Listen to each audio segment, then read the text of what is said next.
Today we are going to discuss about the working length determination. So the introduction. The key factor for the success of the endodontic treatment is root canal treatment. Endodontic treatment is correct working length. It cannot be accomplished accurately.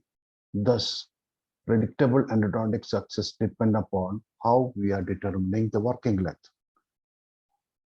Performed with skill using techniques which have shown to give valuable and accurate results are practical and successful. So the successful endodontic treatment is depending upon the correct working length determination. If the working length is proper, the success of the root canal is 100%. Or 100% around, we'll get around 99% success of the treatment. Okay. So working length measurement. Working length is defined in the endodontically as the distance from coronal reference point to the point at which the canal preparation of the brush should terminate.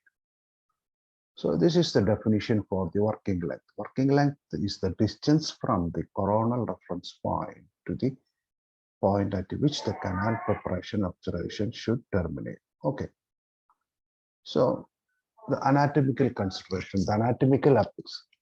Anatomical apex as the tip or the end of the root determined morphologically. This is the anatomical apex. Whereas the radiographic apex is the tip or the end of the root determined radiographically. So normally the anatomical apex and radiographic apex never coincide. Sometimes the apex may be, the apical foramen may be open laterally. It won't be, it is laterally, not at the apex. So we should have to be, combined. We should determine the working length by radiographically as well as the apex locatorally. So the apical foramen, there is divided into two. One is major diameter, that is the main apical opening of the root canal.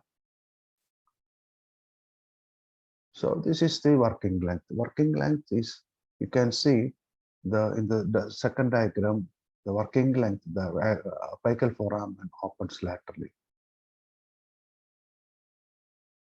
Okay, the apical constriction of the minor diameter is the apical portion of the root canal having the narrowest diameter. It is usually 0.5 to 1 millimeter short of the apical foramen. The minor diameter widens apically to the apical to the major diameter, and it assumes as a funnel shape. You can see the A is the minor diameter. It is the place where we have to terminate the working length, and the wider area from there it is the major diameter. The B is the major diameter. The apical minor diameter is usually located at the CD, the cemented dentinal junction. Okay, the diameter, the importance of the differentiation between the minor diameter and the major diameter is apparent. Okay, the dumbest classification of the apical constriction. Traditional single constriction, tapering constriction, multi-constriction, and parallel constriction. These are the different types of apical constrictions. It is dumbest classification. Okay, the seminidamal junction. The region where the tendon and the cementum united, located at or near the greater major diameter of the apical foramen, not always coincide with the apical constriction. The CDJ, the cemental tendinal junction, is the place where the minor diameter located. So so it is the place where we have to terminate our working length. Okay. So the anatomical apex, the radiographic apex, from the diameter, from the diagram, you can see where is minor diameter and where is the major diameter. Okay. So clinical consideration, the Cutler study, the apical foramen does not normally exit at the anatomical apex. It deviates by 0.5 to 0.3 millimeter. an average of 0.5 millimeter in young teeth and 0.75 millimeter in the mature tooth. So the radiographic apex and anatomical apex is never coincide. There is a difference between 0.5 to 0.3 millimeter. So you have to be always consider there should be some variation in the radiographic apex. So you have to always do two or three methods to determine the correct working length. So radiographic method as well as the we can calculate the working length with the apex locator. Okay. So what is the reference point? Reference point is that site on the occlusal or the incisal surface from which the measurements are made. So for the anterior, it is from the incisal tip, and from the posterior, it is on the cusp tip. Okay. The reference point must be a definite and reliable point or surface to ensure exactness in all subsequent measurement. So diagonal surface should be flattened to give an accurate site for the reference. Okay. So in this anterior tooth, the tip is made and flattened to get a correct referral point. Okay, the referral point made at a weakened or the fracture to surface can cause error in the working length in the next visit. Sometimes it may be fracture. So you cannot able to do the correct working length. So the weakened to structure is flattened to avoid the errors. So the selection of the reference point. A reference point is chosen that is stable and easily visualized during the preparation. Okay, a reference point is chosen that is stable and easily visualized during the preparation. So in this diagram, you can see the reference point. You should calculate the rubber stop on the reference point. Then only you will get a correct working length. The change in the reference point will result in inaccurate working length. The silicone stopper, the directional stopper. The silicone stopper on the file is set to this reference point, and the extent of the file from the bottom to the stopper to the tip of the instrument is used to determine the estimated working length. So from the working length is determined from the stopper to the tip of the instrument. Okay. So what is the advantage? Do not have to be removed from the instrument during sterilization. Can be positioned to indicate the instrument curvature. A prepared gentle curvature made on the instrument blade that facilitate insertion of the instrument into the canal orifice. And preparation of the root apex is fine torus canal. Penetration to the root apex in a fine torus canal. So this is the advantage of the stopper.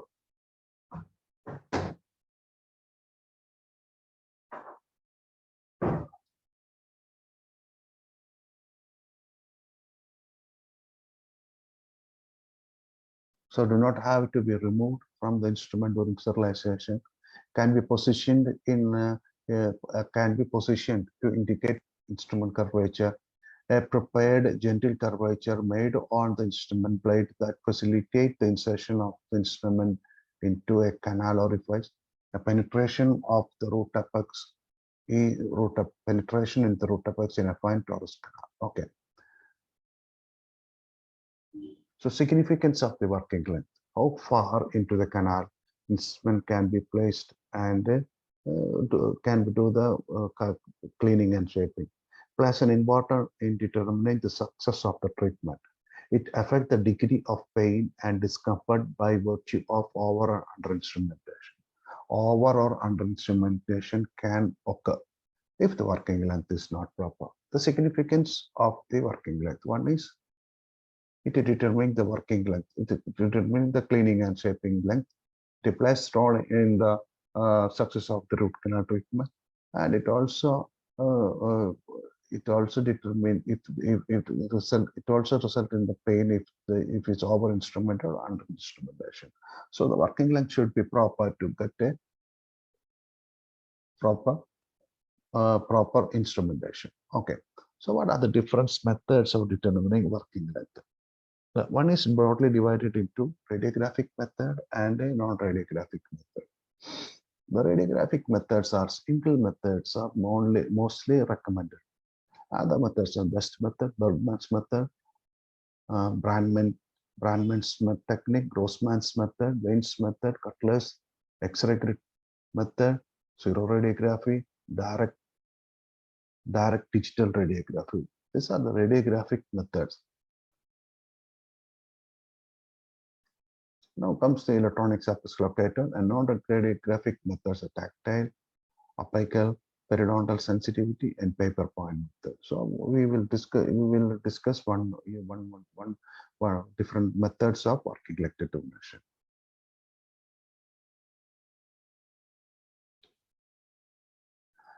Now, what are the drawbacks of the radiograph? So it permits the operator to visualize the conception of the internal tooth structure and periradicular tissue.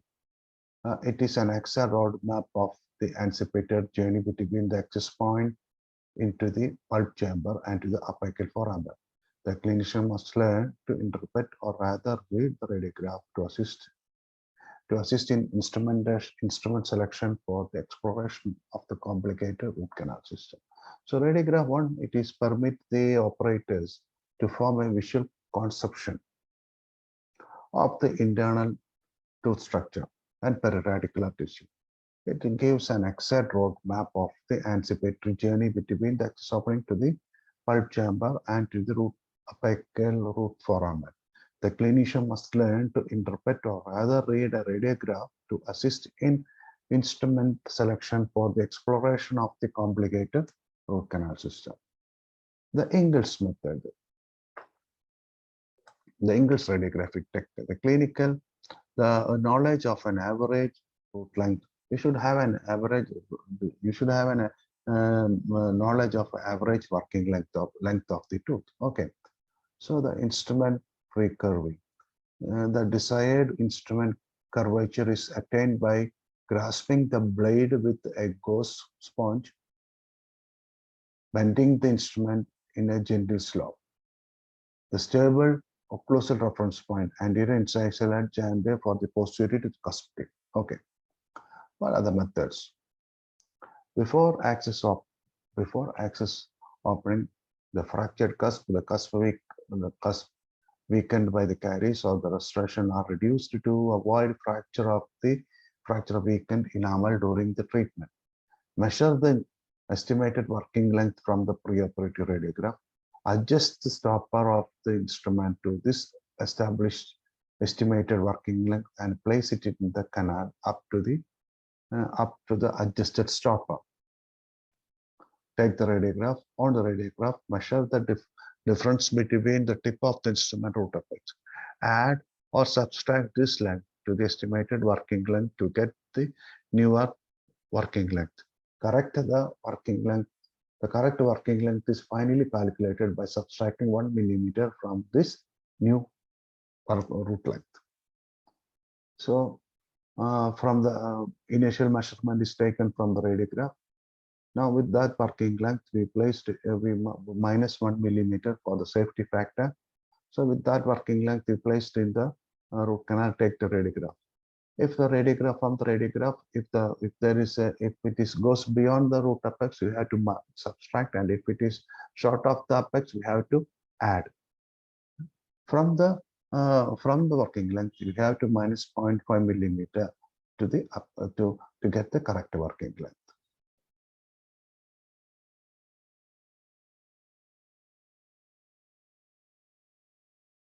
So in this diagram, for the tentative working length 23, with the 22, we take the radiograph. Now we add 1.5 millimeter, that is 23.5. From that, we will reduce 1 millimeter, so 22.5 millimeter is the final working length. This is the Ingalls method. The other formula-based methods are Bergman's. That is, in this 25 millimeter length flat probe are prepared, which have a steel blade fixed with the acrylic resin as a stop, leaving a free end of 10 millimeter for the placement into the root canal. So This is a formula, that is a real length of the tooth equal to the real length of the instrument into apparent length of the tooth divided by the apparent length of the instrument. So one of the disadvantage of this formula is that a small mistake in determining the working length will get an exaggerated result. That means a small difference in the determining the work in measuring the length will result in a big errors in the working length. The best method, it is introduced in 1960. A steel pin measuring 10 millimeter is fixed to the label surface of the root with the utility wax. Keep the pin parallel to the long axis of the radiograph is taken. Then measurement were made with the help of a gauge. Okay. This is a Brahman's method introduced in 1974. A stainless steel probe of various caliber and length are used, which are bent at a right angle at one end, that is inserted partially into the acrylic resin. On the radiograph, the reference points are made. The internal angle of insertion of incisal and radicular probe segment. B is the apical end of the probe and the tooth apex. The working length is determined in two ways. From the radiograph, the AB, that is radiographic length of the probe, and the AC, that is radiographic length of the tooth, and the actual length of the probe. That is real CRD is the real tooth length is equal to CRS, that is the real probe length into CAD by CIS. CAD is the tooth length in the radiograph and CIS is the instrument length in the radiograph. Measure the distance between the apical end of the probe and the radiographic apex and add or subtract to obtain the correct working length. What is Grossman's method? In this method, an instrument is inserted into the canal. Stopper is fixed to the reference point and a radiograph is taken. The actual length of the tooth is equal to actual length of the instrument. Actual length of the tooth is equal to actual length of the instrument into apparent length of the tooth in the radiograph divided by the apparent length of the instrument.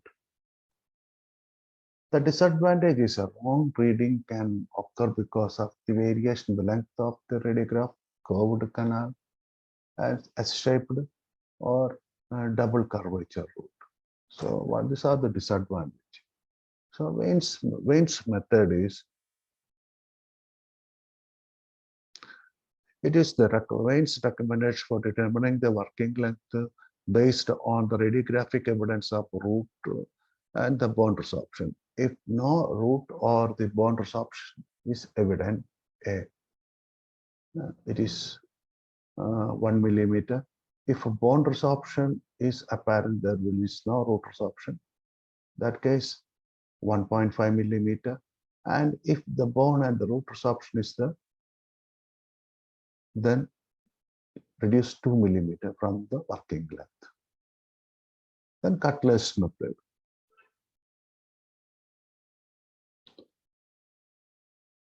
In young patient, the average distance between the minor and the major diameter is 0.5 to 0.524 millimeter, whereas in older patient it is 0.66 millimeter. The technique: locate the minor and diameter on the preoperative radiograph.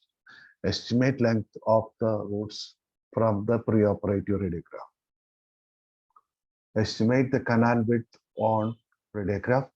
Insert the selected file in the canal up to the estimated canal length. Take a radiograph. If the file is too long or short by more than 1 millimeter from the minor diameter, if the file reaches the major diameter, subtract 0.5 millimeter for young patient and 0.67 for the older patient. Disadvantage is time consuming and complicated, require excellent quality radiograph. Now, the radiographic grid technique, the Award and fixed out in 1963. A millimeter grid is superimposed on the radiograph and take the radiograph. Then endometric probe. In this method, one uses the graduation on diagnostic file, which can be visible on the radiograph. But its main disadvantage is that small file size to be used is number 25. So you cannot be able to use it in a smaller canals. Seroradiography. The image is recorded on an aluminum plate coated with a selenium particle. The plate is removed from the cassette and subjected to relaxation, which remove the old images. Then these are electrostatically charged and inserted into the cassette. The radiation are projected on the film, which causes selective discharge of the particle. This forms the latent image and is converted to a positive image by a process called development in the processing unit. The advantage is that this technique offers edge enhancement and good detail, the ability to have both positive and negative print together, improve visualization of the file and the canal. This is 2 times more sensitive than conventional D-speed film.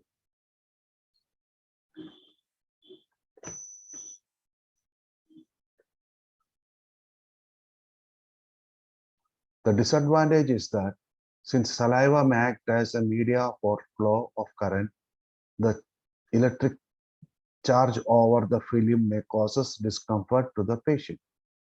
Exposure time varies according to the thickness of the plate. The process of development cannot be delayed beyond 50 minutes. So these are some of the disadvantages of the seroradiography.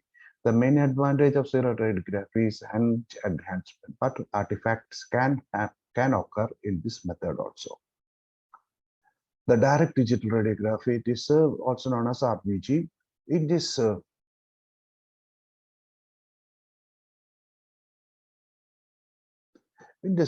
digital image is formed, which is represented by spectrally distributed set of discrete sensor and pixel. 2 types of digital radiograph, radiovisuography and phosphor imaging system. So now these are the different types of, these are the, what we have discussed is the radiographic method. Now we will discuss about non-radiographic methods, digital tactile sense. Advantage is time saving, non-radiation exposure. There is no radiation exposure. Disadvantage is it does not always provide accurate reading. In case of narrow canal, one may feel increased resistance as file approaches apical 2 to 3 millimeter. In case of teeth with an immature apex instrument can go periapically.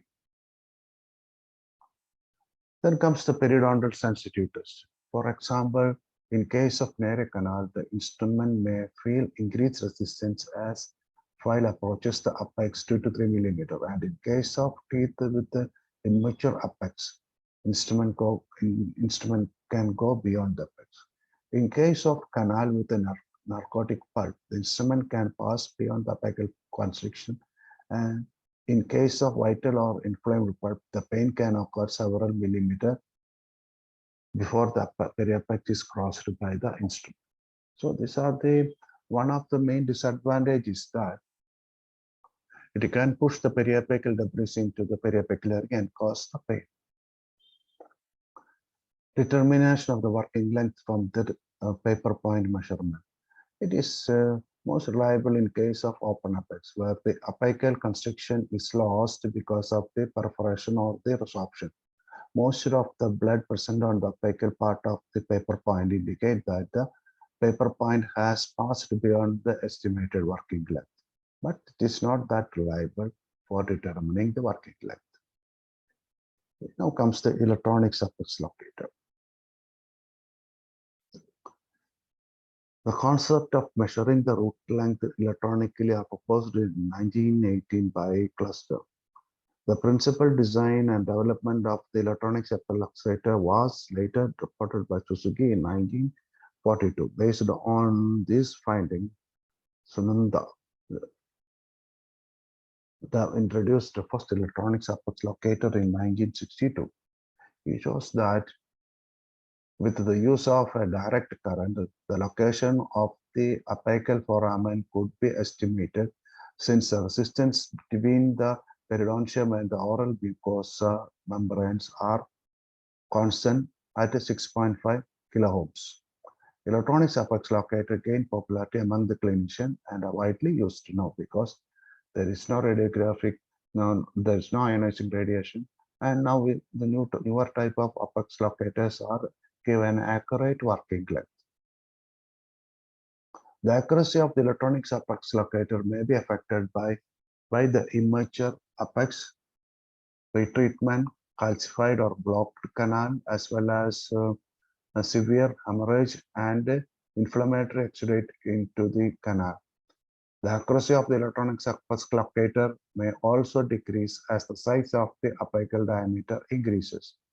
The electronic apex locator reading can also be affected by contact between the file and the metallic restoration and the materials. Can be used in patients with all moderate pacemakers or shield in hermetically sealed metal case with a capacitor that filter out the electromagnetic interference signals. So it can be mostly now the newly generated apex pacemakers as a shield. So you can safely use it in a patient with the pacemakers. In a clinical study, Wilson et al. Shows that there was no interference between electronic apex locator and functionality of the pacemaker or the cardiac defibrillator. In a recent benchtop study, different electronic apex were directly connected to the pacemaker and demonstrated no interference with the functionality. Nevertheless, some manufacturers still wants clinician not to use electronic apex in patient with pacemaker. The first generation apex locator. Resistance apex locator. The measure opposition of the flow of direct current or resistance. The first device, the root canal meter, was developed in 1969. The device was later improved and released as the endodontic meter and the endodontic meter 2 that used to lower current of lesser than 5 microampere. The other device in this generation include Zone Explorer, Neozone Ultima Z, Apex Finder. They were also contraindicated in patients with a pacemaker. The second generation apex locator, the impedance type apex locator, measure the opposition of the flow of alternating current or impedance. This device operated on the principle that there is an electrical impedance across the canal walls. The tooth exhibit various electrical impedance across the wall of the root that is greater apically than coronally. This method was introduced in 1971 as a Zone Explorer. The second generation apex locator used single high frequency impedance measurement instead of resistance of measure instead of resistance to measure the location within the canal. Some methods used as the apex finder and the analyzers were self-calibrating, but also deliver various degree of accuracy. The disadvantage is the root canal has to be reasonably free of electroconductive materials to obtain accurate reading. The presence of tissue and electroconductivity irrigants in the canal changes electrical characteristics and lead to inaccuracy. Now comes the third generation apex locator, used multiple frequency rather than single frequency impedance. And first one commercially available was the Apexit, also known as Index. This device worked by comparing difference in impedance using the relative values of two alternating current at frequencies of 1 kHz and 5 kHz. As the file advances apically, the difference increases until it reaches its maximum value at the apical construction.